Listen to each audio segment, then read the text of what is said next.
सेवानिवृत्तं तं वन्दे मानसकोविदम्।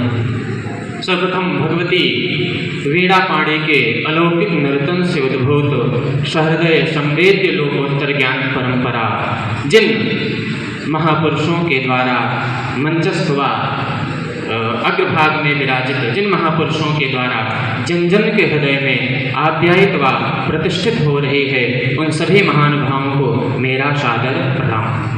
शतक त्रय प्रणेता भगवान भर्तृहरि ने नीति शतक में बड़ी सुंदर बात कही कि स्वायत्तम एकांत हितम विधात्रा विनिर्मितम छादनम अज्ञतायाः विशेषताम सर्वविदाम समाजे विभूषणम मौनम अपंडितानाम।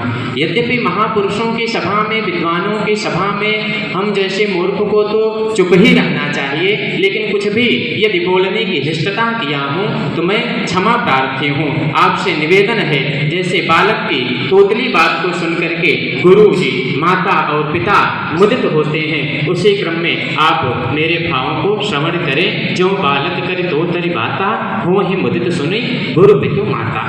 आज के समाज में संस्कृत भाषा की प्रासंगिकता के क्रम में हम आपसे कुछ निवेदन करेंगे। वो वैज्ञानिकता के क्रम में, साहित्यिक पक्ष तथा मानवतावाद के क्रम में व आध्यात्मिक क्रम में। विद्यावताम भागवती परीक्षा श्रीमद् भागवत पुराण तिलकम के क्रम में व्यासोच्छिष्टम जगत सर्वम। भगवान वेदव्यास ने बड़ा सुंदर वर्णन श्रीमद् भागवत महापुराण में किया। वैज्ञानिकता के क्रम में हम आपके सामने निवेदन करते हैं। भगवान कपिल ने मैया देवहूति को अपना उपदेश दिया। क्या दिया? कर्मणा दैव नेत्रेण जंतुर्देहो प्रपत्तिये स्त्रियाः प्रविष्ट उदरम पुंसो रेता कड़ाश्रयः। दैवीय प्रेरणा से जीव कर्मानुसार माँ के गर्भ में रजकण के माध्यम से प्रविष्ट होता है। ये है हमारा वैज्ञानिक पक्ष।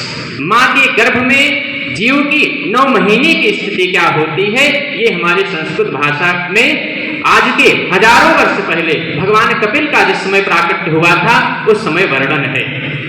कलनम एक रात्रेण पंचरात्रेण बुद्बुदम। जीव एक रात्रि में कलल हो जाता है वह रज, और पंचरात्रि में बुद्बुदे के सरीखे हो जाता है। दशाहेनम तुकर कंधो।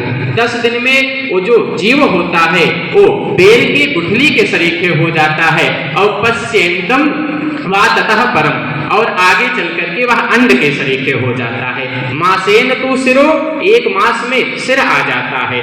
द्वाभ्याम बाह्य आद्य अंग विग्रहम।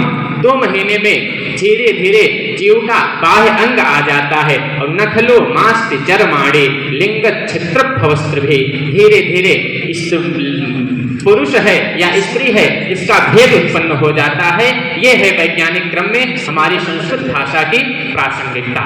महानुभाव, साहित्यिक क्रम हम आपके सामने रखें तो उपमा कालिदासस्य काव्येषु नाटकम रम्यम तत्र रम्या शकुंतला के क्रम में, साहित्य संगीत कला विहीना के क्रम में, सहितयोः भावः साहित्यम शब्द तथा अर्थ के मंजुल सामंजस्य की सूचकता के क्रम में। तो भगवान कालिदास ने अभिज्ञान शाकुंतलम में बड़ी सुंदर बात कही। जिस समय शकुंतला की रूप सौंदर्य का वर्णन भगवान कालिदास ने किया तो कहा अधरः किशलय रागः कोमल विद्पानुकारिणो बाहु। ऐसी है शकुंतला, इदम किला व्याज मनोहरम बपुः तपः क्षमं साधयितुम इच्छति। ऐसी शकुंतला है।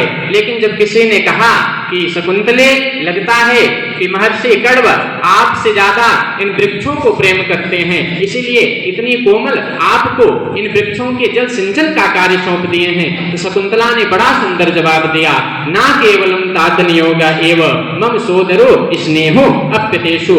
ये केवल पिताजी की आज्ञा नहीं है अपितु हमारे सहोदर भाई के सरीखे हैं। प्रकृति से कैसा तादात्म्य प्राप्त करना चाहिए, आज के युग में संस्कृत भाषा की प्रासंगिकता के क्रम में यह भी बड़ा ही अनिवार्य विषय बनता है।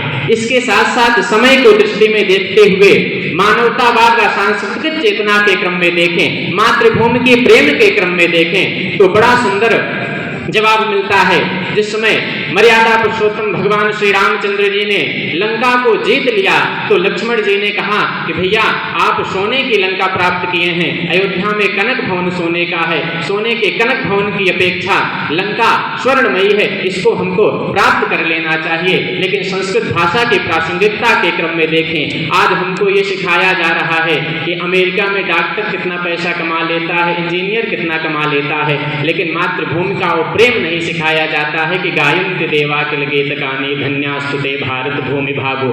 भगवान ने कहा लक्ष्मण से तुम यहाँ रहने की बात करते हो, कहा कि क्यों नहीं? तो भगवान ने कहा अरे अभी स्वर्णमयी लंका, अरे नामे लक्ष्मण रोचते, क्योंकि जननी जन्मभूमिश्च स्वर्गादपि गरीयसी, अरे जन्म भूमि मम पुरी सुहावनी, उत्तर देशे बह सरयू पावनी, जन्म भूमि मम। यहाँ की प्रासंगिकता है। आध्यात्मिकता के क्रम में देखें तो विद्या अविद्या की चर्चा कठोपनिषद में आया, अविद्यायामंतरे वर्तमाना स्वयं धीराः पंडितम मन्यमाना, दंद्रम विमाना पर्यंति मूढ़ा, अंधे नैव नीयमाना यथांधा, अयम लोको नास्ति परेति मानी। इससे भी हट करके कुछ है, दुराचार से, अत्याचार से, पापाचार से बचने की प्रासंगिकता भी हमारी संस्कृत भाषा में है। जयतु संस्कृतम। आप सभी का हार्दिक अभिनंदन।